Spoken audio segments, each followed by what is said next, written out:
Ver se hoje ele tá bonzinho. Ah, tá gravando. Ai, que legal.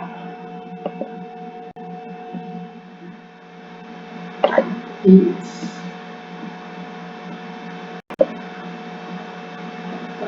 Ah.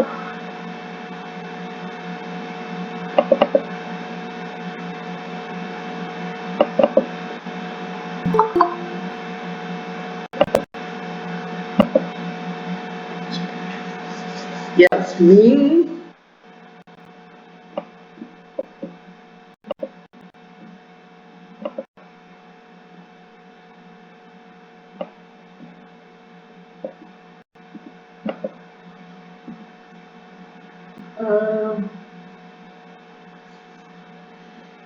Pronto, né? Já esperamos bastante, né?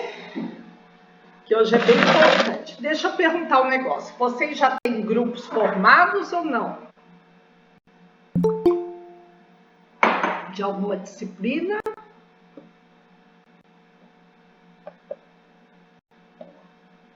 Oi, Davi. Formaram algum grupo já ou não? Não. Sim, sim, não, não, talvez. Já teve grupos que a gente formou já em geografia, se não me engano. Ah, legal. E quantas pessoas são? Eu acho que eram 5. Ah, ok. Então vocês podem usar o mesmo grupo para esse trabalho, tá? Não tem problema não. Mas até 5, mais do que 5 já fica uma multidão.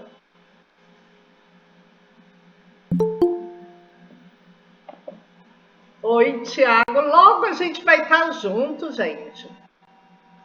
Daqui 2 semanas estaremos juntos. Estão animados? Não, professor, não sei mais como é que estuda, não. Ontem o povo de sistemas à noite estava desesperado. Eu falei, calma, calma, tudo nós vamos nos readaptar, né? É verdade, Thiago. Eu acho que vamos dizer assim, não é aprender a estudar presencial, né? Aprender a estudar, porque eu não sei se vocês estão estudando aí online, né? Mesmo. Eu acho que nós vamos continuar nenhuma coisa, nem tanto uma coisa, nem tanto outra. Não sei, eu não me vejo mais indo para a sala enchendo a louça, sabe? Eu acho que vai ser um pouco diferente. Mas vamos ver, né? Vai ser uma aula mais dinâmica, mas vai ser bom estar em sala de aula. Porque eu enchia 2 lousas quando eu dava aula presencial, e agora eu acho que não vai ser bacana ficar enchendo lousa. Vou fazer a apresentação, falar, passar os videozinhos e mandar ver. Ok, hoje ninguém quer conversar, então vamos falar do trabalho. Não, professora, a senhora falando aí a senhora vai mudar a sua forma, né? Sim. E, tipo, uma aula dinâmica é muito mais interessante tendo uma brincadeira, uma conversa, coisa do tipo. Porque, às vezes, quando o professor só fala, fica ruim pro professor e fica ruim pro aluno, porque nenhum dos dois ali se entende 100%. Arthur, você sabe que lá Ai, deixa eu só por aqui. Lá no IF, eles têm umas carteiras que são para fazer aula circular, né? Que é o melhor jeito de dar aula, né? Você dá em círculo, você coloca um tema e todo mundo trabalha junto. Mas nós temos que ver, assim, tem que todo mundo estar disposto, entendeu? A gente fazia na universidade, era mais ou menos assim, mas não dava para entrar na aula sem ter estudado a lição, sem ter lido o tema, sabe? Sem ter, porque senão você ia ficar de cara para o professor ali na roda. Então, o que eu costumo fazer quando eu faço uma aula mais dinâmica é colocar os alunos para verem ou para pesquisarem ali na hora, porque eu sei que o nível de adesão de ler um texto fora de aula é pequeno, né? É verdade. Porque daí eu coloco para ler um pouco na aula, pelo menos, para que a gente possa conversar sobre alguma coisa, senão um fica olhando para o outro e eu fico falando, porque eu li dentro. É verdade. Por isso que professor dá muito seminário também, para vocês entrarem em contato com o material, né? Então tá. Então vamos lá. Nós vamos trabalhar no seminário com este livro, 21 lições para o século XXI, do Harari. Quem ele é, né? Ele nasceu em Haifa, e 24, Haifa é Israel, né? 24 de fevereiro de 76. Ele é professor de história e autor daquele livro Sapiens. E para vocês terem uma ideia, deixa eu pegar o livro aqui para vocês verem.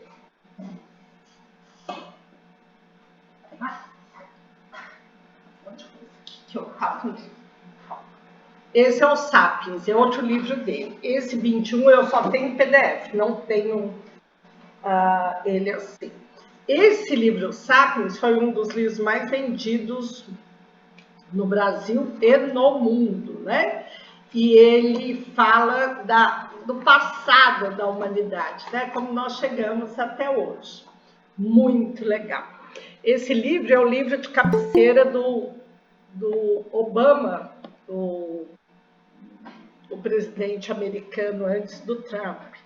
E diz que o Bill Gates leu esse livro 2 vezes. São poucos os livros que ele lê 2 vezes. E esse foi um livro que ele leu 2 vezes.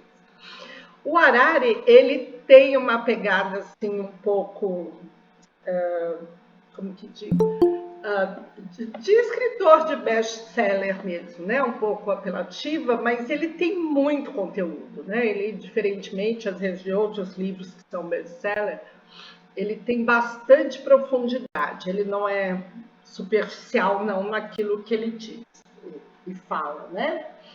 Então,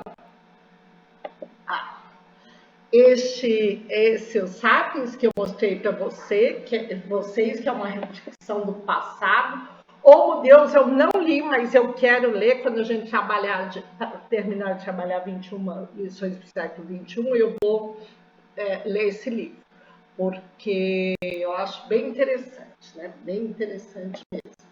E este é o que nós vamos fazer o nosso trabalho. Aqui tem uma resenha, mas eu primeiro vou falar, depois eu passo o vídeo para vocês. Então, do que se trata, né? A carinha dele. Ele avalia o presente, né? O autor faz uma avaliação do presente, o outro livro, um fala do passado, o outro fala do futuro. E neste ele faz uma avaliação do presente e fala que a clareza é poder. Daí vamos entender um pouco qual é esse conceito de clareza que ele dá. Ele fala, no mundo inundado de informações irrelevantes, clareza é poder. Nós não só temos informações irrelevantes, como também nós temos informações falsas, né? E nós somos bombardeados diuturnamente por essas informações. Hoje eu estava vendo, eu estava acompanhando lá a questão da guerra na CNN, e uma professora maravilhosa de relações internacionais, nossa, que jovem ainda e muito articulada, um vocabulário riquíssimo, ela disse que até as informações da guerra agora são problemáticas. Primeiro porque elas são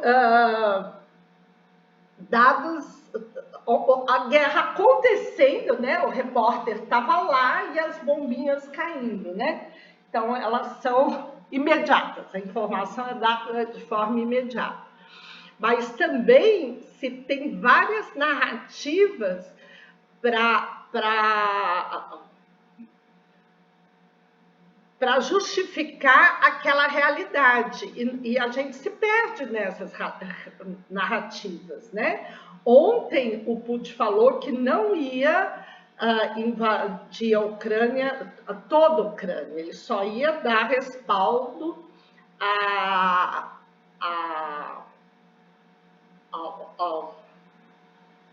aos grupos separatistas. E hoje ele está bombardeando várias cidades da Ucrânia, que ele fala que são lugares que tem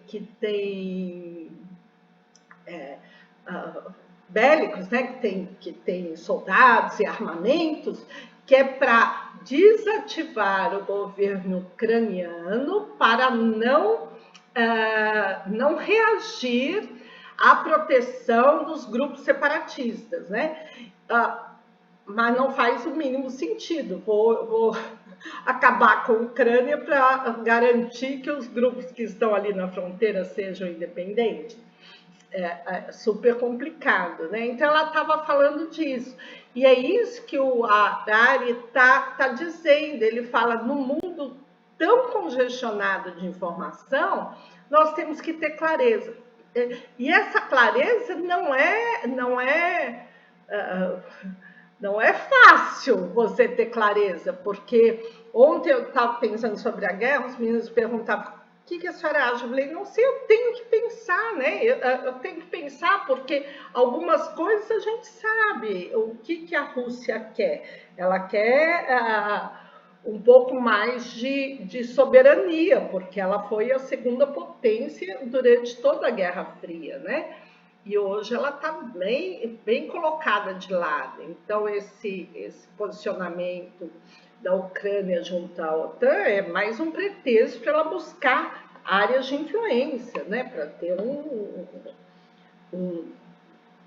ela tendo áreas de influência, ela tem poderio econômico, e ela está uma economia bem atrasada. Assim. Por outro lado, ela tem também, ela foi bastante renegada a segundo plano, né? A única coisa que se respeitava na União Soviética era seu armamento. E depois que houve a queda da União Soviética, ela foi bastante desprezada. Também ela tem uma certa aliança com a China, ela tem muitos negócios com a China. E a China não está muito afim de ficar de um lado ou de outro, não. A China quer continuar fazendo negócio. Então, a situação é bastante complexa para que a gente tenha uma visão fechada depois de 3 dias, né, de acontecimentos surpreendentes. O que vocês estão achando aí da guerra? Eu tô achando que não devia, não. Esse povo é muito doido, as ideias. Eu acho que uma guerra não seria necessária, não seria. Somente na situação que o mundo está passando hoje em dia. Mais uma desgraça aí é triste. Não, sim, obviamente é uma sempre, não só essa, mas como todas as guerras são altamente desnecessárias, né? Mas nós temos que entender também a ação que puseram a Rússia, subjugaram a Rússia, como subjugaram a Alemanha depois da Primeira Guerra, né? Professora, esse negócio de guerra, costumo pensar da seguinte forma. Sabe quando o menino é muito atentado, faz um monte de bagulho, e a mãe conversando não entende? E depois de umas meia hora de taco ele entende? É mais ou menos isso daí. Uhum. O povo tenta fazer o tratado não funcionou. Então, eles passam ali uma meia hora de taca, quem ganhar ali tá certo. Fala, Giovana. Pelo que eu vi, a Hungria não quer deixar o país, não quer fazer da forma que a Rússia está querendo. Só que aí a Rússia está avançando bastante onde as tropas deles estão. E eles falaram que estão dispostos a entrar em um acordo. Só que a política da Hungria não vai querer isso. Aí por isso que muitos soldados estão morrendo, igual um navio aí que tava civis, se eu não me engano, acho que era civis, era militar. Que tava no navio, acabaram morrendo. Isso, nem Porque piso. eles não quiseram ecoar. E a Rússia foi lá e jogou a bomba no navio deles. Aí acabaram morrendo. Só que é assim, sei lá. A Rússia não quer que a... Ai, gente, Não quer que a Hungria... Não, Ucrânia, desculpe, Hungria. Que a Ucrânia entre na OTAN. Fala, Amanda, você está tentando falar e não falou. Tá, tipo assim, vou dar aqui minha opinião. Eu acho que a gente está muito tirando conclusões precipitadas. É uma guerra. Acho que, como é um fator muito grande, todo um fator histórico. Chamaram a Amanda e ela estava falando. Interessante. Calma aí, me chamaram aqui. Pera. Uhum. Mas é verdade, são são muitas variáveis. Fala, Amanda.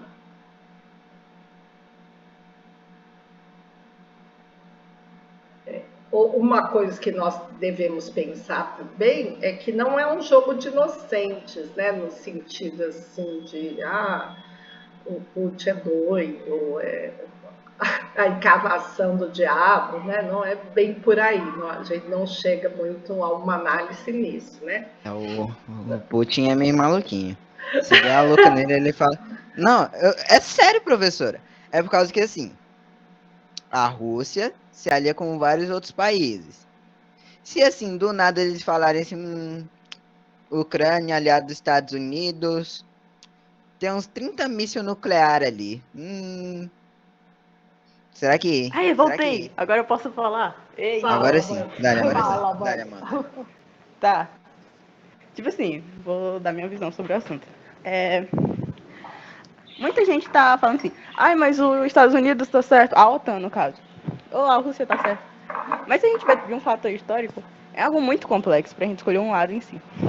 Então, tipo assim, de um lado a gente tem a Rússia, a antiga União Soviética, e do outro lado a gente tem a OTAN.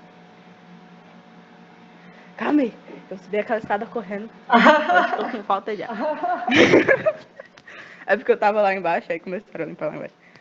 Aí, tipo assim, de um lado a gente tem a Rússia, que só tem a Ucrânia, e é a última pessoa que tá lá do lado dela, do time Rússia, e do outro lado a gente tem a OTAN, que tá querendo puxar a Rússia, tá querendo puxar a Ucrânia pro lado dela pra deixar a Rússia ali em um posicionamento que vai ficar todo mundo contra ela. A Rússia, obviamente, não quer ficar sozinha, vai se lascar, principalmente porque a Ucrânia tá ali, a maior concentração de gases que a Rússia fornece para a Europa, e aí o que vai acontecer? Vai perder a Ucrânia, vai perder dinheiro, é toda uma questão econômica, e tipo, quando se a OTAN pegar, vai ferrar para a Rússia.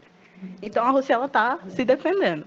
É óbvio que eu não apoio, de jeito nenhum, a forma que ela tá fazendo isso. Eu acho que sim, a gente podia chegar em um contrato, um acordo ali, mas, tipo assim, eu também, querendo ou não, é uma questão, todo aquele fator histórico, tipo Guerra Fria, e guerras, que vem pressionando que todo o conceito de a Europa estar contra a Rússia. Mas, tipo assim, o governo do Putin é uma ditadura. Ele tá lá no poder. Ele já alterou a Constituição deles para ele ficar até 2036. Não, e ele tá desde E ele tá lá, tipo, desde dos anos 2000. Não, assim. 2000 ele tá como chefe Então, tipo, militar, ele tem a visualização dele que não importa se isso vai acontecer uma hora. Não importa o que acontecer. O governo dele, ele é um gênio, isso que o David disse, ele é um gênio. Ele não precisa fazer que não os Estados Unidos, que de 4 em 4 anos, de 8 em 8 anos, muda a visão deles. Tipo o que aconteceu agora. Quando o Trump estava no governo, ele tinha uma visão totalmente diferente do Biden. Ele não precisa disso. Vocês entendem? O governo dele pode ter uma visão mais à frente. Ele pode fazer coisa pra cá, que daqui 10 anos ele vai dar um sinal e vai falar, pronto. Mas ele só resolveu. Tanto que a Rússia começou a atacar a Ucrânia em 2014. quando ela quebrou o contrato de paz. Porque a Ucrânia, ela tinha fornecido... A Ucrânia, o que ela tinha? Quando a Segunda Guerra Mundial acabou, a Ucrânia tinha um dos maiores armamentos. Por quê? Porque a Ucrânia fazia parte da União Soviética. Mas o que ela fez? A Rússia queria controlar a Ucrânia e a Ucrânia não queria entrar em guerra Ser com a Rússia. controlada. Que isso também eles fizeram um contrato onde a Rússia, a Ucrânia, fornecia as bombas atômicas para a Rússia. E eles falavam assim, eu tô te dando a minha bomba atômica, mas você não vai poder me atacar. O que a Rússia fez? Em 2014 atacou a Ucrânia. E toda essa questão é uma questão muito antiga, eles estão adiando muito isso. E aí, do nada, agora, a Rússia resolveu falar, não, chega. Não, a OTAN tá querendo te puxar, quem vai te puxar sou eu. Você vai continuar e você vai me deixar ficar bem aqui. Você não vai mudar de time. Então, é tipo, toda uma questão. A OTAN já disse que não vai entrar com armamento, ela só vai, não vai entrar com soldado. Ela só vai ajudar com armamento. Eu acho que o que eles vão fazer? Se eles não vão mandar soldado, eu acho que os Estados Unidos não tá com vontade de mandar soldado, já que aconteceu recentemente lá, que eles ganharam o Paquistão. O Biden se comprometeu a tirar os soldados do Afeganistão. E ele não quer entrar em outra guerra, né? Ele acabou de tirar os soldados lá do Afeganistão. Pra que ele vai mandar pra Ucrânia? Então, os Estados Unidos, todo mundo sabe que tem sim uma maior influência, então você vai falar assim, os Estados Unidos não vai mandar, a gente também não vai, e a OTAN não vai mandar. Minha opinião, eles vão mandar equipamento, bomba, armamento e vão investir nisso. A Ucrânia que se vira lá com soldado, inclusive já tá acontecendo isso, eles já estão mandando o povo pegar seus passaportes e ir pra guerra, vamos lá, armem-se, vamos pra guerra. E eu acho que esse conflito, toda a gente tá falando de gerar uma terceira guerra mundial. Eu ouvi gente falando, eu já ouvi muita questão, já vi gente falando, não vai ter terceira guerra mundial, porque a OTAN não vai entrar no meio. Eu já vi gente falando, não, vai sim. Mas, minha opinião é que vai ser um conflito ali mesmo. Eu não acho que hoje, na questão que a gente tá, o povo vai se meter na guerra mundial e que vai estourar, vai meter bomba na Europa, vai meter bomba aqui nas Américas. Mas eu acho que sim, vai ser um conflito muito sério. É esse o medo dos analistas. Vai ser todo... Porque a Rússia não quer deixar a Ucrânia independente por motivos econômicos. Mas não é só a questão da Ucrânia.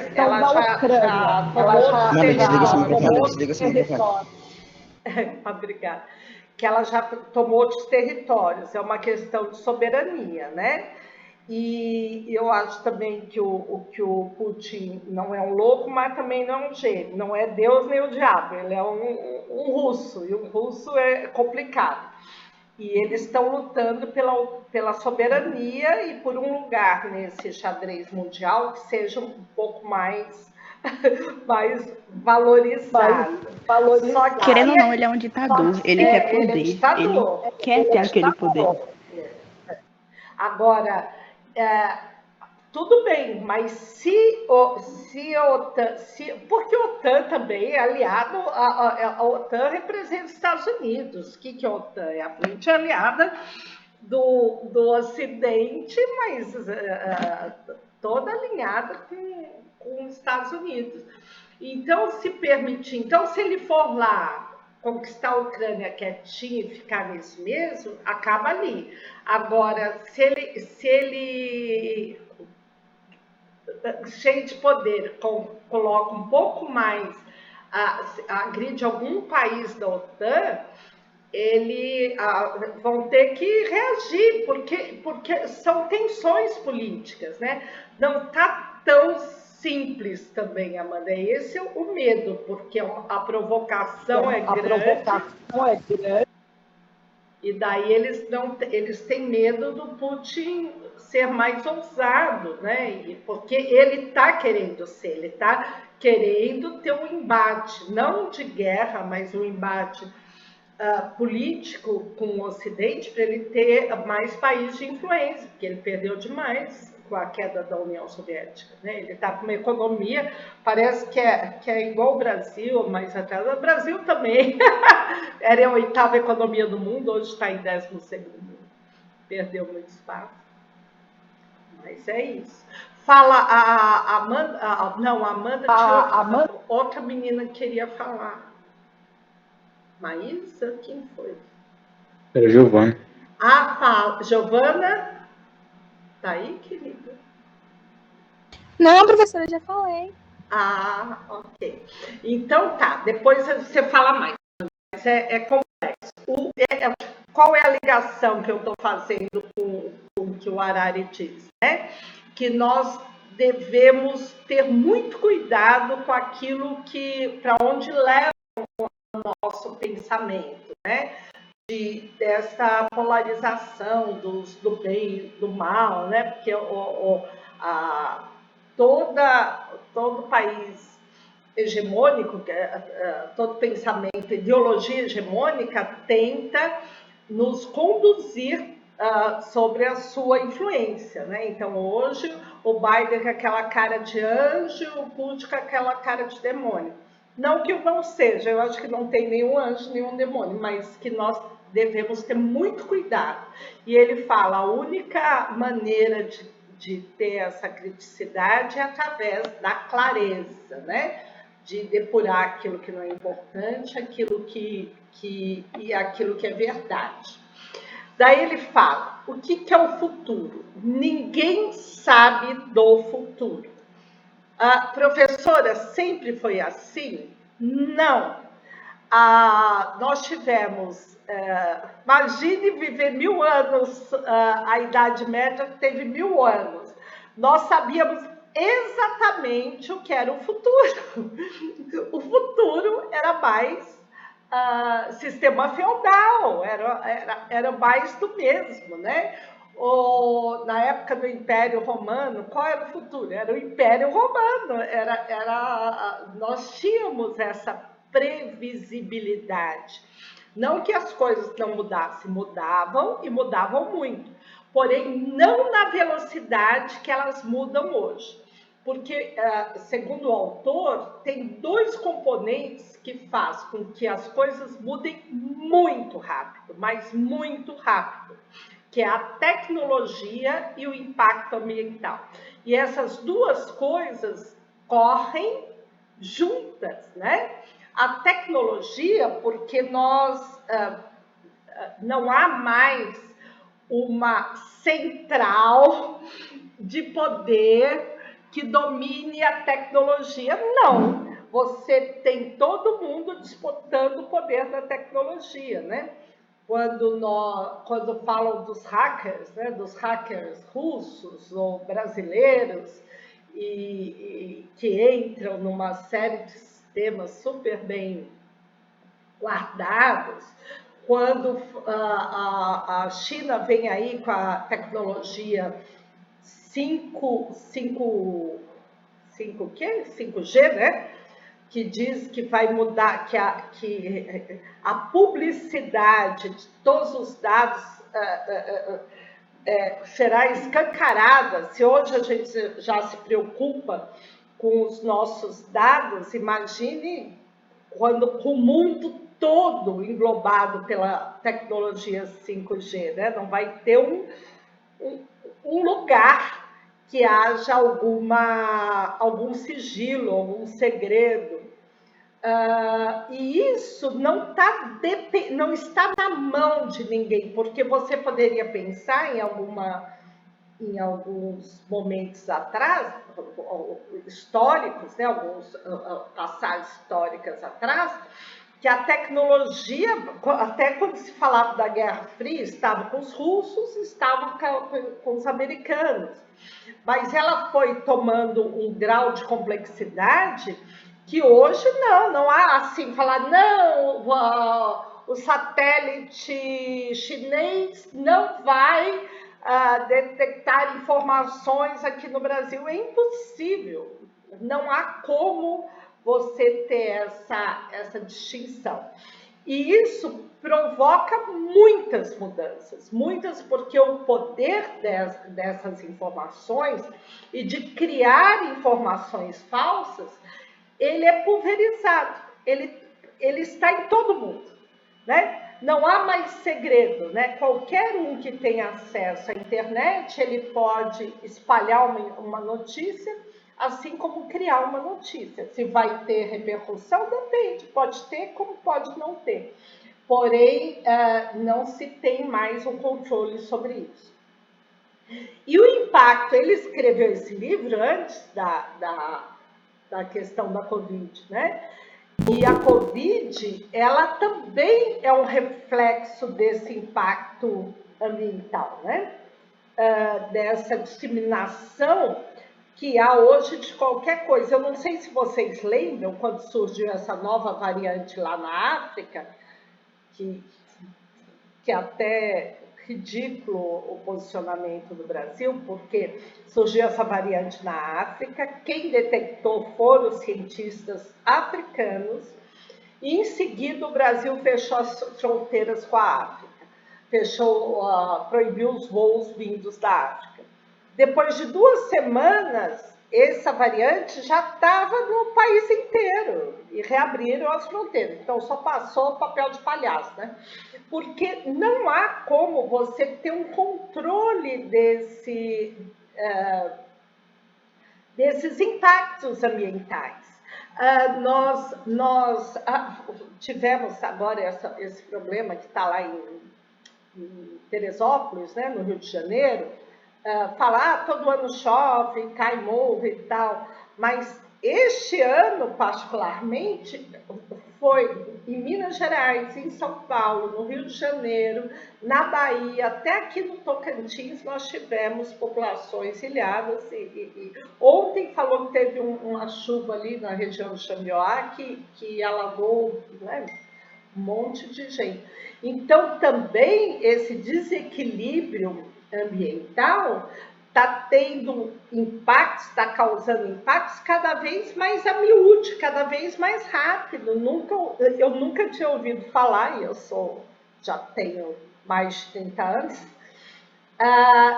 do calor que fez agora no Canadá, que morreu gente, né? Vocês souberam, né? Daquela onda de calor que deu 40 graus no Canadá?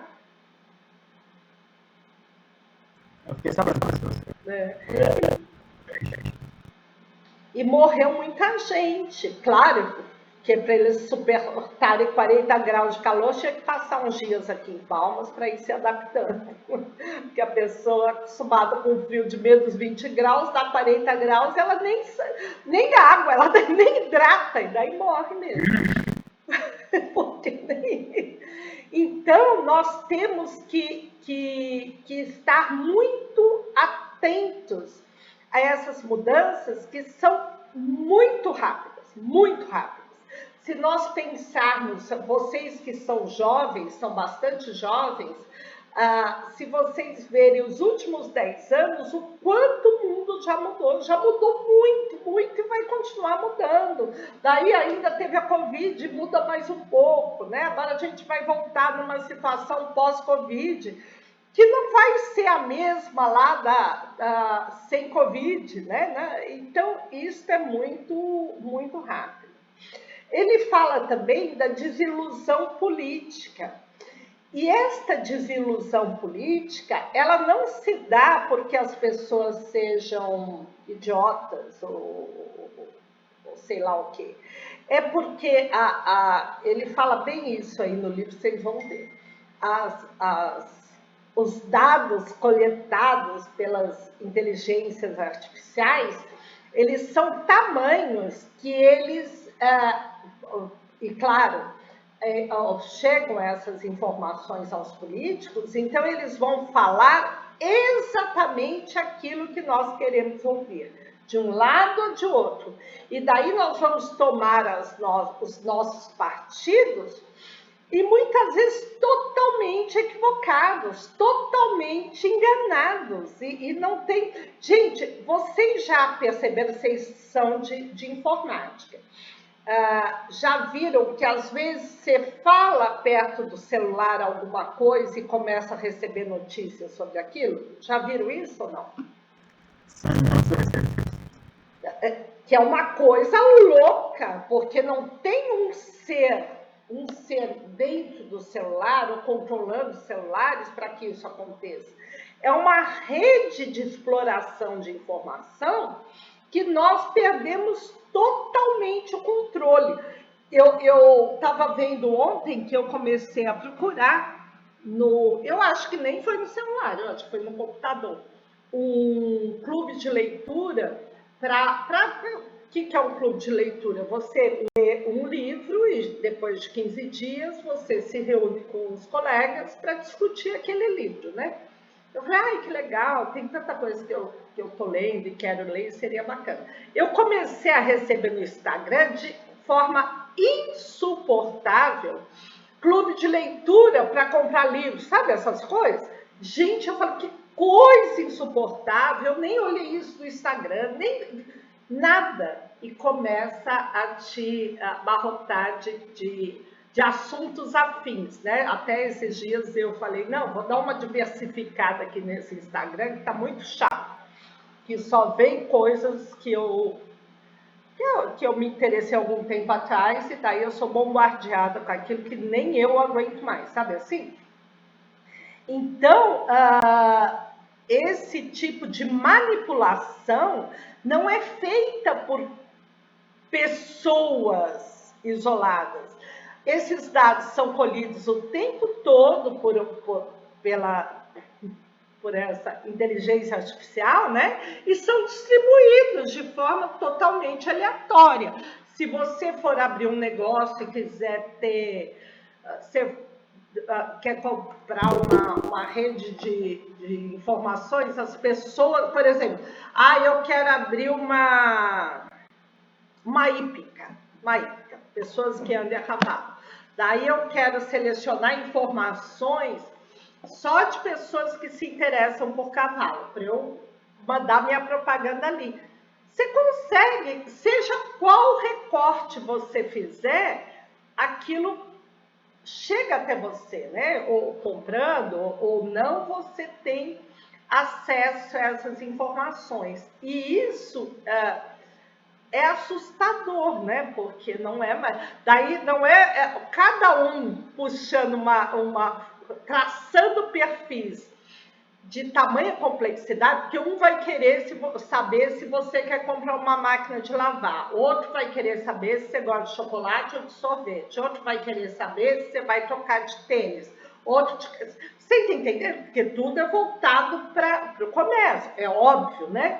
Saber se você prefere que ele fale de segurança ou de saúde para ganhar a eleição.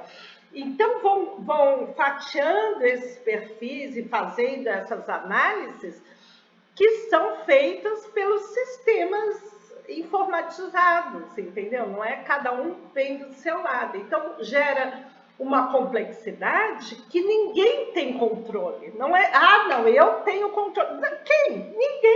Ninguém tem. Quantos influencers surgem aí que nem pensaram em ser influencers, e quantos estão aí tentando ser influencers há 10 anos e não conseguem nem influenciar 1000 pessoas, porque esse mundo virtual é muito complexo e fora de controle para nós, né? A outra questão do futuro é o pânico social.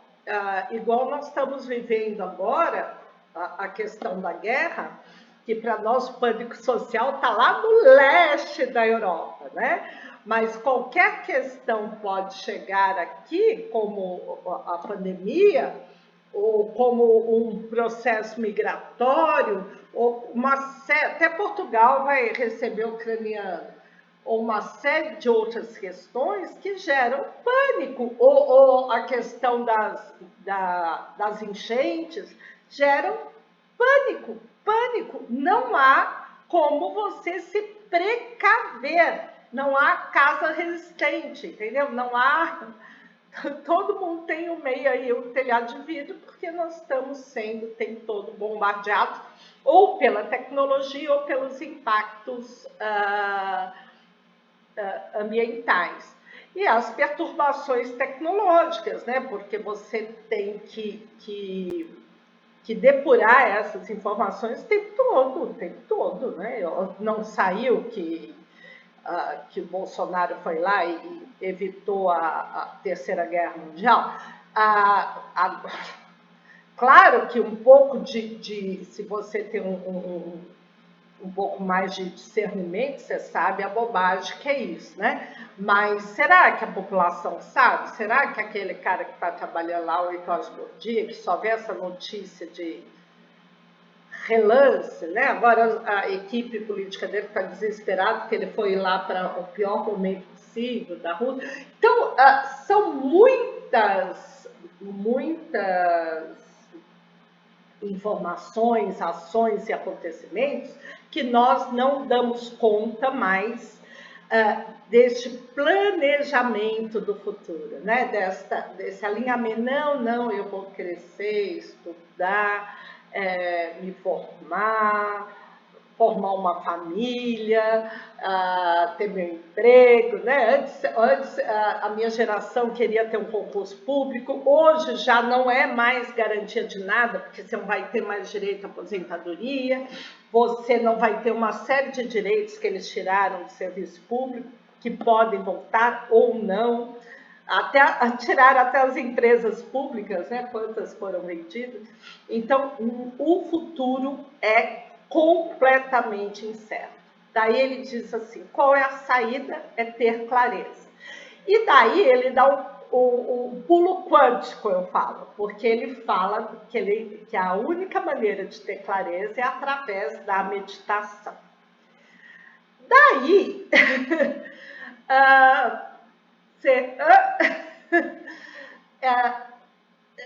é que ele é muito respeitado como intelectual, né? Então você fala, será que ele foi para o lado místico aí, para o lado metafísico?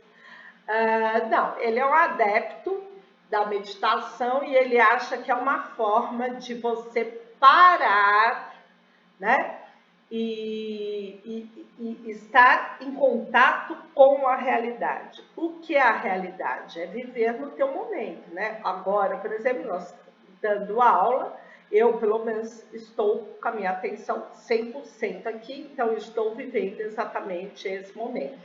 Então, seria uma forma de meditar, né? Mas eu não sei se essa meditação, ele fala que medita 2 horas por dia, se não fizesse, não teria escrevido nenhum livro. Se essa meditação que ele defende é a receita para todo mundo, é a receita que ele achou. Mas isso não invalida a fala dele, que nós devemos estar conectados com o nosso aqui e agora, com a nossa realidade, porque senão nós nos perdemos.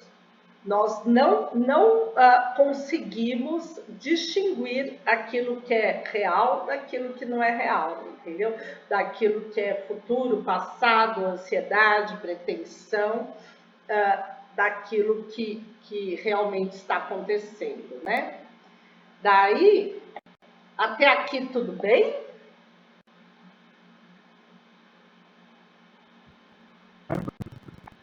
Tranquilo? Tranquilo, professora. Ok. Então, olha, essa meditação é para você ter atenção plena, né? Enquanto aqui o cachorrinho está vendo a realidade, porque é essa a realidade, as árvorezinhas aqui, né? Ele está vendo exatamente isso. O personagem aqui está preocupado com o carro, com os filhos, com a tecnologia, com a música, com o amor, com toda uma complexidade de coisas que o tira completamente da sua realidade, né? Então, ele fala, não adianta a gente ficar perdido nesse campo infinito de possibilidades,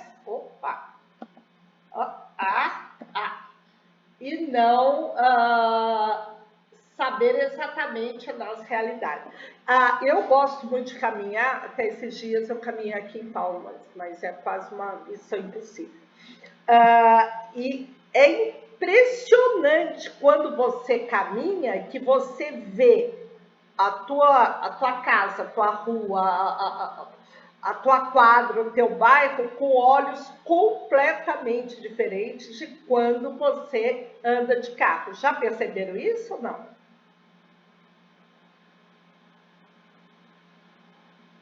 Ninguém caminha. Ah, sim, Arthur. Eu estava dizendo que quando nós caminhamos, andamos a pé, a gente tem uma noção de realidade que é completamente diferente de quando a gente anda de carro. A rua é outra. A rua mudou tudo. A cidade é outra. A vida é outra. Por quê? Porque você expande a sua visão, né? Já viu isso, Arthur? É verdade, quando por exemplo. Eu acho interessante mesmo que parar, olhar, e ficar aquela ligeira, às vezes coisas nem ver. Às vezes, por exemplo, nem a gente vai dar, por exemplo, no caso da escola, tem coisa que tá lá e ainda viu, nunca parou para perceber. É incrível, é uma árvore, é um jardim, é uma fachada. Você fala, nossa, mas isso estava aqui, é muito diferente, né? Então ele diz assim, esta é a realidade que nós devemos conhecer, né? A realidade do aqui e agora, daquilo que efetivamente está acontecendo, e com plena atenção. Só assim a gente pode depurar um pouco aquilo que vem e ter um pouco de clareza, né? Daí ele fala, é necessário entender a si mesmo. Daí é muito legal isso, porque esse entender a si mesmo já é antigo, né? Quem vocês lembram que falou isso? Conhece-te a ti mesmo.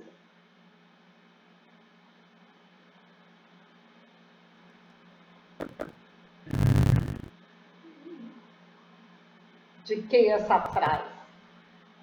Estava procurando se o livro estava fácil. Cada hora que eu falo, eu lembro de um livro.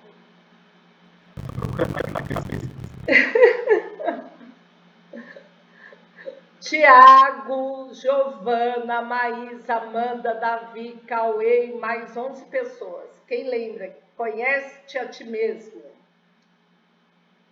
Nós vamos estudar isso semestre que vem, hein? Oi? Não, não. O áudio não está saindo? Ah, tá. É Sócrates, né? Sócrates, que era o maior, repito, conhece-te a ti mesmo. É uma frase de Sócrates, que é considerado o maior filósofo grego, né? Quem fala de Sócrates é Platão. Ele fala, conhece-te a ti mesmo. Antes de conhecer o mundo, conhece-te a ti mesmo. E o que é esse conhecer a ti mesmo, né? Quem sou eu? Porque não é quem sou eu, os personagens que eu vivo. É quem sou eu, efetivamente, um ser humano num planeta vivendo no século XXI. O que devo fazer, né? Qual é o significado da minha vida? Daí onde eu estava preparando isso, eu lembrei desse livro, porque essas coisas que ele trata são coisas da filosofia. Do Portela, que ele fala assim, qual é a sua obra? Né? Que ele dá uma cutucada para dizer assim, qual é o teu papel no mundo? Isso, qual é o nosso propósito na Terra? Você pode ter vários propósitos na Terra. Você fala, não, o meu propósito é ter 10 filhos para povoar de gente bonita essa Terra. Ó, pretensão. Ou o meu propósito já está cumprido, porque eu dou aula, eu falo, ai, que profissão maravilhosa, porque eu falo, o pouco que eu ajude alguém a pensar já valeu a minha vida, né, para esse mundo, né? Porque se vocês observarem, nós somos levados por essa falta de clareza, por essa bombardear de informações, a achar que o nosso propósito é ficar rico. Sim. Mas eu lembro que filosoficamente, Arthur, não achar a resposta não quer dizer que a pergunta não tenha valor, né? Porque cada vez que você tenta responder a pergunta, você avança um pouquinho mais naquele conhecimento daquela verdade, entendeu? E daí, e pela oposição, aquilo que não vale. Daí, pensem vocês, né? Como nós somos bombardeados ao mercado de consumo, que a gente vive num mundo globalizado, capitalista, que tem que vender produto a cada 0 segundo. 1 milhão de produtos a cada segundo, vamos pensar assim. Então, nós somos bombardeados por isso, é óbvio, porque esse é o nosso modo de vida, né? Então, a gente acha que ser se resume a ter dinheiro, ter coisas, mas no segundo momento que você reflete um pouco sobre isso, você percebe que isso é falso, que isso é completamente falso, que não existe essa possibilidade.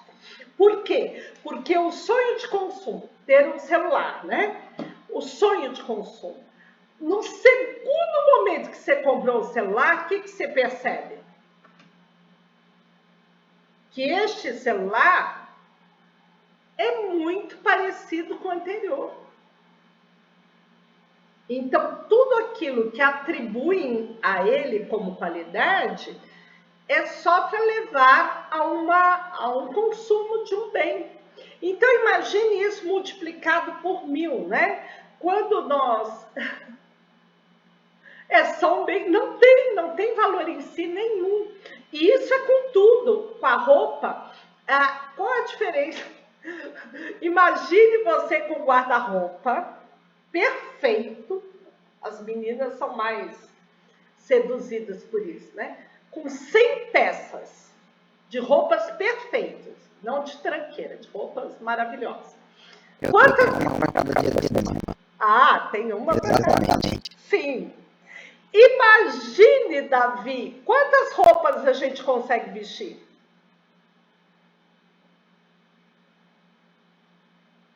Quantas roupas a gente consegue vestir? Essa pergunta é fácil. Uma por cima da outra. E vai ser uma palhaça.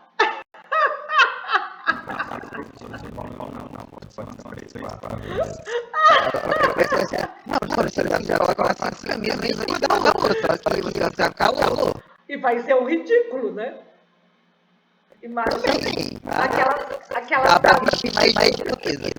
mas imagina aquelas camisas de marca, você com 5 polo Ralph Lauren, com jacaré.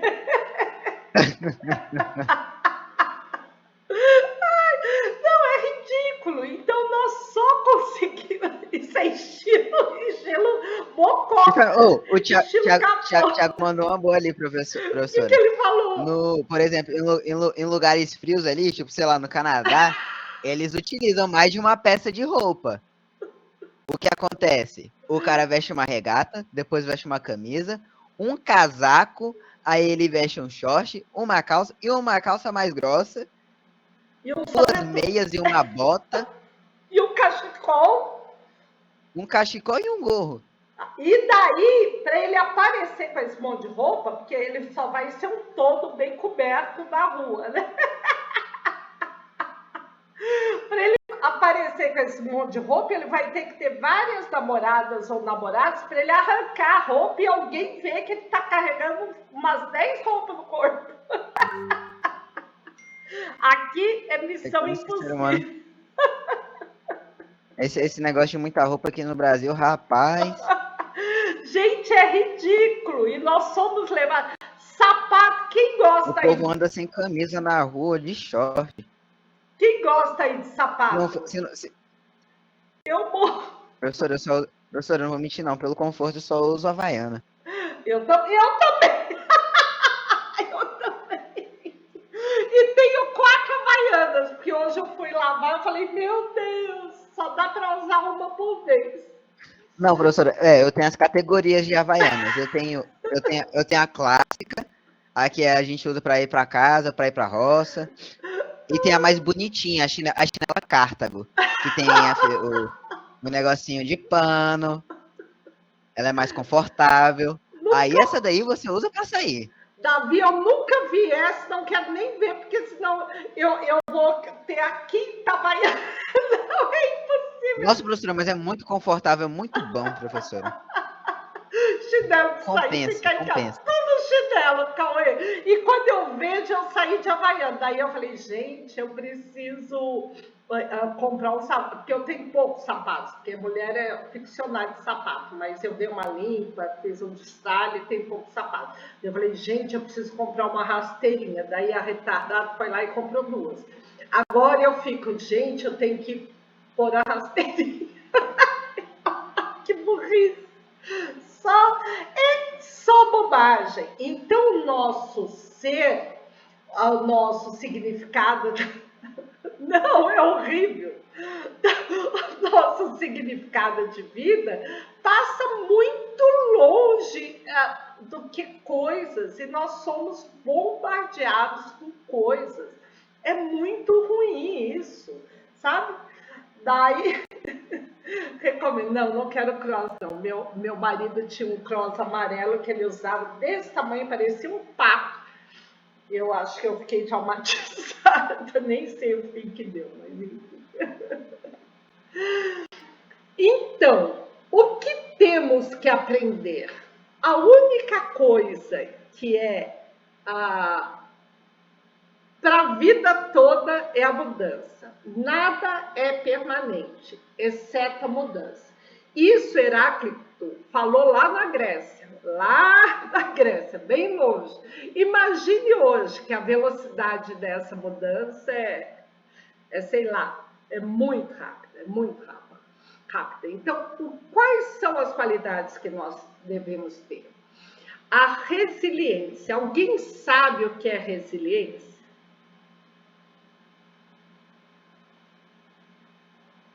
A senhora pode repetir a pergunta aí rapidinho, professora? Alguém sabe o que é resiliência, que se fala tanto hoje?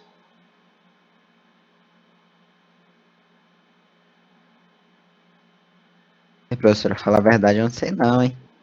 Quem pega uma definição de resiliência? A gente ouve muito falar, né? Como que está aí no dicionário?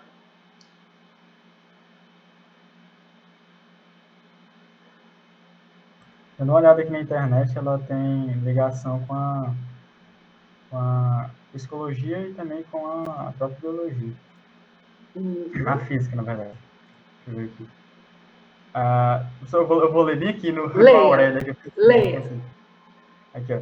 A resiliência é a capacidade do indivíduo de lidar com problemas, adaptar-se a mudanças, superar obstáculos ou resistir à pressão de situações adversas. Choque, estresse, algum tipo de evento traumático, entre outros. Então, a pessoa consegue lidar com isso. Então, Arthur, é isso. Mas resiliência é mais do que resistência. Antes nós falávamos assim, eu sou um sobrevivente, eu resisti, eu passei por uma série de problemas e sobrevivi. O problema é que a palavra sobrevivência, saber lidar com tudo, ou pelo menos com as dificuldades. O sobrevivente, ele lida e sobrevive às dificuldades, mas ele sai lá do outro lado todo estourado, né? Imagina o sobrevivente de uma guerra, o sobrevivente de uma enchente, o sobrevivente de um acidente. Ele sobrevive, ele está vivo, porém sobre a vida, né? Ele passou por coisas tão impactantes que ele está todo remendado, ele está em cacos, mas vivo. E a vida em si já era um valor absoluto. O resiliente não. Ele é extremamente adaptável. Então, ele passa por coisas, porque todo mundo passa por dificuldades, né? Maiores ou menores, e cada época umas maiores ou menores, né? Quando a gente é jovem, às vezes uma coisa aparentemente sem significado, nos tira completamente do nosso centro, da nossa tranquilidade, e em outro momento coisas tão difíceis parecem que são superáveis, né? Então, a resiliência é você planar sobre essas coisas, não é você estar quebrado, é você sair. Imagine hoje, né? Vamos só supor, né? Você tem uma casa, vem uma enxurrada, leva a tua casa, daí você fala, legal, tô eu, meu marido, meus filhos, vamos fazer tudo de novo diferente, a gente aproveita. Aquilo foi triste, foi chato, foi ruim, mas você não saiu quebrado, você sai inteiro, né? Ou mesmo eu falo, isso eu falava muito para os meus filhos, nós não estamos no nosso, a gente é o nosso dedinho, hein? Alguém tá no dedinho, gente? Não?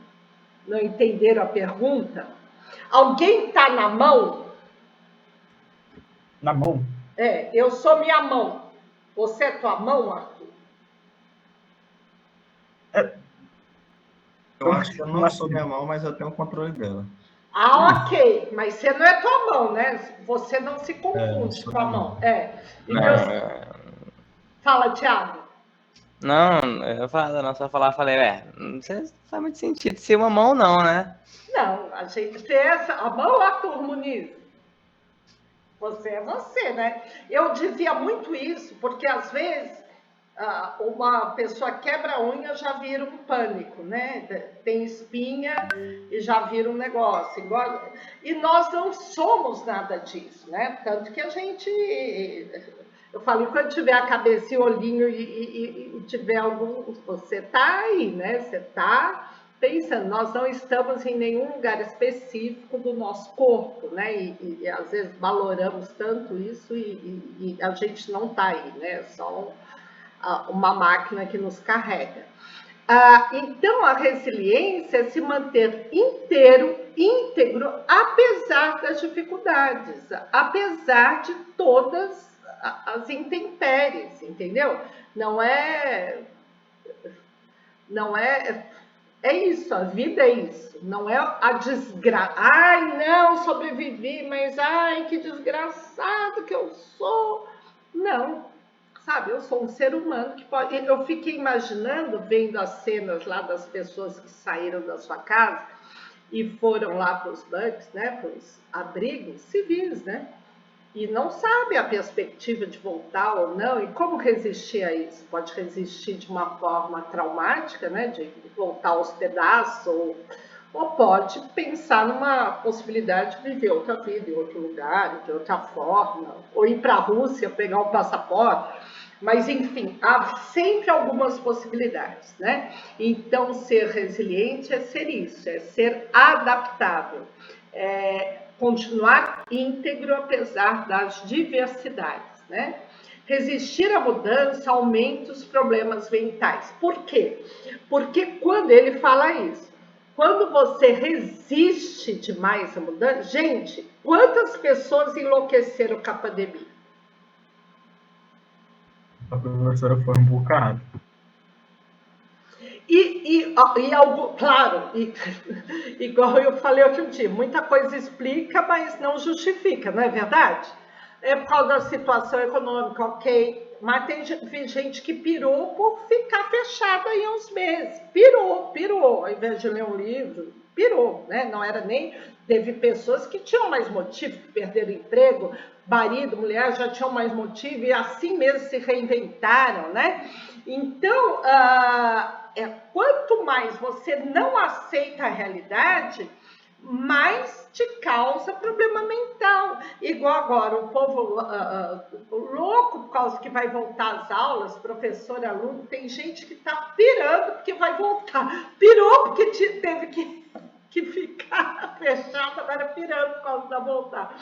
Então, essa resistência à mudança gera muito problema mental, né? E o autor diz que os governos têm que se preocupar com isso também, né? De investir para tratar as pessoas, que elas estão realmente enlouquecendo. A única coisa que há de constante é a mudança. Vai mudar, não tem jeito. Querendo ou não, o mundo está em constante mudança e cada dia mais rápido, né? Verdades do futuro, né? Haverá um emprego? Alguém sabe se quando vocês crescerem vocês vão ter um emprego? O que, professor? Quando vocês tiverem adultos, vocês terão um emprego? Eu acredito que sim. Eu Com vou ver. certeza. Será que o emprego é um emprego? Talvez. Então, porque assim, em curtíssimo prazo, ok, né? Vocês podem conseguir um estágio, depois uma colocação, mas será que daqui 5 anos vocês vão ter um emprego? Então, aquele que falava na minha época, não, era certeza, né? Imagine, certeza. Por menos ou por mais, quem quisesse trabalhar estaria empregado, né? Se tivesse uma formação ainda, mais fácil estar empregado. Se estudasse um pouco, fizesse um serviço público, mais fácil ainda dele garantir essa. Hoje não há esta certeza. O que há, e pode haver essa certeza em alguns campos, conhecimento, em outros falam que o direito vai sumir. Eu estava falando com um aluno meu de sistemas, que ele é advogado, trabalha no tribunal, e ele diz que os processos agora são todos virtuais. O advogado não é o intérprete da lei. A inteligência artificial é mais eficiente para interpretar a lei, não é, Arthur? Tá tudo guardado lá, né? Eu fiz 3 anos de direito na UFT e era boa aluna e parei porque não aguentei. Porque no direito você lê doutrina. O que é doutrina? Já falo, é para te doutrinar, entendeu? Então lá tem o código não sei qual e tem a doutrina do Michel Temer, do Alexandre de Moraes, todos esses que estão lá são doutrinadores. Gente, eu não aguentava ler doutrina para me doutrinar. Você acha que a inteligência artificial repleta dessas doutrinas? Você enche de dados, ela cruza dados, vai sair lá na outra ponta uma coisa muito melhor do que qualquer advogado pode pensar, não é verdade? Ou não? É verdade. Ela não vai endoidar com aquilo. Não, ela só vai falar A com B, pega toda, e daí pega todas as jurisprudências possíveis, pega todos os casos semelhantes, cruza o dado, já dá a sentença. Mas muito mais fácil do que essa estupidez de um falar do lado, outro falar do outro, todo mundo ficar lá igual ping-pong. Ridículo. Então, a inteligência artificial ela é mais eficiente para tudo. Contador não existirá mais. Claro que não. Esse programa de fazer perfeito uma contabilidade é muito fácil. É só qualquer crédito, débito e crédito, pronto. Alimenta o programa, você põe um peão lá para alimentar o programa, ou fala, nem precisa escrever. E alimenta o programa, sai lá a contabilidade perfeita. E a automação é real, é uma realidade. Eu lembro muito bem que faz mais ou menos o quê? Uns 15, 20 anos? Não. Sei lá, eu acho que uns 15 anos que acabou a mão de obra do campo no Brasil, né? Aquela figura do boia fria acabou completamente. Não existe. Passou. Por quê? Porque as agriculturas, as plantações foram todas automatizadas, né? Vocês já chegaram com a agricultura automatizada, mas nessa época as condições também de trabalho dos boias frias eram bastante ruins, exploração, etc. Nessa época, os meus fazendeiros hoje que apoiam esse caos que está o Brasil, se falava assim, imagine mais um motorista de uma máquina agrícola, além dele estar no ar-condicionado, ele ter estudado, ele vai ganhar 10 vezes mais. Só não falaram que esse motorista substituiu 1.000 trabalhadores, né? Mas tudo bem. E agora, eles já estão automatizando a máquina agrícola. Vocês já viram isso? É que hoje em dia só precisa do GPS e do motor ligado. Então, nem este motorista, que eles falavam, não, tudo bem mandar 1.000 famílias para a rua, lá para a ponte, não tem problema. Que eles que estudem e aprendam, né? Tenham trabalho qualificado. Agora, não, diz que na Europa eles estão automatizando os caminhoneiros. E você sabe que nos Estados Unidos e na Europa, caminhoneiro é bastante valorizado, né? Eles ganham muito bem. Mas agora os vão ter estradas só para os caminhões automatizados. E pronto, sumiu a profissão de caminhoneiro. Olha que legal! É bom, mas é ruim, professor, se olhar. Porque não vai ter emprego, né? E daí, o que a gente vai fazer? Matar as máquinas, igual fizeram lá na Revolução Industrial? Não dá, né? A gente vai ter que pensar em outras possibilidades, né? Então, a educação não serve para nos ensinar habilidades técnicas. Esqueçam essas possibilidades. Falam, não, quanto mais... Não, isso é tão real que lá em Sistemas, quando teve a apresentação do grupo, vocês que são da área de informática, de sistemas, os professores falando, e é muito interessante porque os técnicos são muito empolgados com as suas tecnologias, né? Então tem 1.000 tecnologias, né? E daí, um professor falando, que eu nem lembro quem era, falando, não, e daí vocês têm que fazer curso são infinitas tecnologias, infinitas possibilidades de cursos de tecnologia. Então, não basta vocês terem o técnico em informática, não basta ir para a faculdade de informática, que vocês também têm que aprender um monte de coisas fora daquilo para enriquecer o concurso. E nada disso vai servir para nada. Não é que não sirva para nada, porque a maior habilidade que vocês podem ter e podem adquirir em qualquer área do conhecimento são a habilidade de adaptação e flexibilidade. Porque se imagine vocês na área de sistemas, né, na área de informática, o que é mais importante? É saber conectar um computador ou saber pensar a utilidade de um software, ou a utilidade de uma série de coisas. Claro que é pensar nas utilidades, porque eu vejo muito esse mundo de construir aplicativos, né? Tem empresas só dedicadas a inventar aplicativo o tempo todo, não tem isso? Como chama isso? Você está falando de empresas responsáveis só por criar aplicativos? Isso, tem um nome. E são as que mais cresceram e tal. Eu não estou lembrando agora, professora, mas eu sei do que você está falando. Alguém sabe? Tiago, Davi, Giovana, Maísa, Amanda, Cauê. É da área de vocês, gente. E, claro, e qualquer pessoa que tenha uma empresa dessa, tem um nome isso daí, ele cria 1.000 aplicativos para, quizás, bater, não é assim? Efetivar, cair no gosto, não é isso? Isso. Então, o que é mais necessário?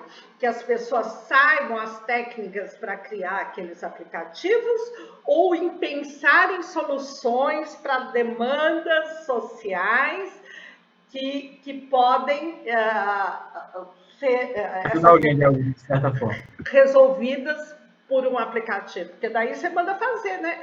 De startup, não é isso, Arthur? Eu acho que é isso, professor. Empresa de startup. Então, o que é necessário é a criatividade, a imaginação, a clareza para entender as demandas que existem no mundo para que você crie coisas que respondam aquelas demandas, né? Então, a educação ele deve estar muito mais voltada a isso, a adaptabilidade, a flexibilidade, do que a qualquer tecnologia, porque a tecnologia você busca em qualquer tempo, né? Em qualquer momento. Então, ele fala que o que nós precisamos aprender são os 4 Cs. Comunicação, porque nós precisamos nos comunicar. Desde um WhatsApp, até uma palestra, até um livro, até uma aula, nós temos que nos comunicar. Quantas pessoas tentam e tão poucas conseguem atingir um grau satisfatório de comunicação. Segundo, colaboração. Ninguém mais vai trabalhar sozinho. Não existe mais aquele gênio da lâmpada que ele pensa. A gente só pode pensar em conjunto, porque as complexidades... Opa! Gostei mais desse, Arthur. Arthur, gostei mais dessa foto. Viu? Foi mal, professor. Achei legal essa. Pode continuar. Gostei. Eu não vou mentir, não. Eu cliquei com a conta errada, mas tá tudo bem. Muito obrigado. Mas pode deixar que a professora gosta. Tem um pouco de empatia. Botei fé. Lula. Então... Ô, professor, desculpa o atraso. Eu tava no veterinário, tá? Lula Jiraya. Pra quem? Pra quem, Arthur? Eu tava me sentindo meio mal. Ah, não. Eu ia fazer essa piada pra ser outro bichinho. Mas... Enfim, então nós temos que aprender a trabalhar de forma colaborativa, porque ninguém é capaz de dominar, imagine, nem 5 técnicas ou tecnologias ou 5 saberes, né? Porque cada vez mais os saberes são mais restritos e profundos. Então, não há como você construir nada ou pensar em nada se não for em conjunto. Nós temos que aprender a ser críticos, o criticismo, de duvidar de tudo, de tudo. A mãe falou, fala mãe, por que você está falando isso? O pai falou, pai, tem certeza? De tudo, porque nós não temos parâmetros de garantia dessas verdades mais, né? Não somos mais, ninguém é esses totens, né? Da verdade, da realidade. Cada um é capaz de ver só uma parte daquela realidade, só essa realidade distorcida, né? Então, voltando ao tema de voltar para a escola, o povo desesperado, então, sim, nós vamos voltar, mas será que vamos voltar e continuar lá? Se surge uma nova variante, volta todo mundo para casa. Então, imagine, sofrer para voltar, sofrer para desvoltar, sofrer... Entendeu? A gente tem que ser extremamente crítico. E extremamente criativo, né? Porque eu acho que a criatividade é que consegue unir e ligar todas essas coisas e fazer com que as coisas melhorem e sejamos flexíveis. Tudo que tem criatividade, desde fazer uma comida até fazer uma vida, se sai melhor do que sem criatividade, né? E criatividade não é só... pensar no novo, mas de articular coisas também, porque muitas vezes nós achamos que para ser criativo nós temos que criar algo novo. Não. Olha, esse cara, super intelectual, best-seller, e aquilo que ele está falando já foi falado por muitos, porém ele num livro ele conseguiu juntar essas muitas falas. Então, ele teve a criatividade de encaixar. Ele não falou nada que não tivesse sido falado antes. Porém, ele usou a sua criatividade para encaixar essas falas de maneira que faça sentido no mundo de hoje, né? Então, é disso que nós estamos falando, né? Daí ele diz também que se ele pudesse dar um conselho aos jovens, e jovens como vocês, ele diria, não confiem nos adultos. Olha que legal. Nunca confie nos adultos. Por quê? Porque os adultos, eles são mais inflexíveis às mudanças. Então, o mundo que os adultos vivem, o mundo que eles vieram, era um mundo muito mais estável. Também era um mundo de mudanças, porém não tão loucas e tão rápidas. Então, eles estão lá apegados ao passado, e esta sabedoria daquele passado é inútil. É inútil. Nós relacionarmos a situação agora da Rússia com a Alemanha, porque a gente conhece um pouco da história, ok. Nós pensarmos o que foi a União Soviética, agora o que é a Rússia, ok. Porém, este saber não garante que o nosso porvir será o mesmo. De maneira alguma, pode ser outra coisa, né? Então, não é que o passado, não é inútil o conhecer o passado, ele tem a sua utilidade, mas a sabedoria que foi usada para construir o passado e para fazer, né, a continuidade do passado, hoje é inútil. Você era certeza, se você fosse médico, engenheiro ou advogado, você teria uma profissão valorizada e ganharia algum dinheiro. Hoje a gente sabe já que engenheiro e advogado já caíram dessa. Médico, mais ou menos. Em alguns lugares o médico está muito desvalorizado, em outros ainda há uma valorização do médico, mas já não é tanto quanto no passado, né? Então, os adultos, além de acharem que sabem, não, eu sei, meu pai te vê assim, meu marido é velho, tem a cabeça de velho. E ele sempre fala, imagina, isso é um absurdo, eu não aceito isso. Eu falei, então morra, porque é assim que é, né? Às vezes meu neto fala alguma coisa, eu falo, como? Não fale assim. Eu falo, gente, para, calma. E os velhos também, os adultos, são cheios de preconceitos, né? Eles são amarrados no preconceito. Eles são... E parece que é muito mais uma questão de recalque do que de realidade, porque também tem uma vida frustrada, horrorosa, e ficam se prendendo nesses saberes, né? Porque se fosse os top 10 da vida, você falava, não, tudo bem, cheio de saberes válidos, porque, nossa, a pessoa é super feliz, realizada. Não é nada disso, é cheio de coisa ruim e ainda fica agarrado naquilo. Então, nós temos que, também não é aí que está a sapiência necessária para lidar com o nosso hoje e com o nosso futuro próximo, né? Então, século XXI, quais são o que ele termina, o que ele aconselha, né? Permanecer lúcido e ativo. Claro, ativo no sentido de agir para se reconstruir o tempo todo, né? Se reinventar constantemente, porque isso é a maior graça do ser humano, esta capacidade que ele tem de fazer e refazer e se reinventar todo o tempo.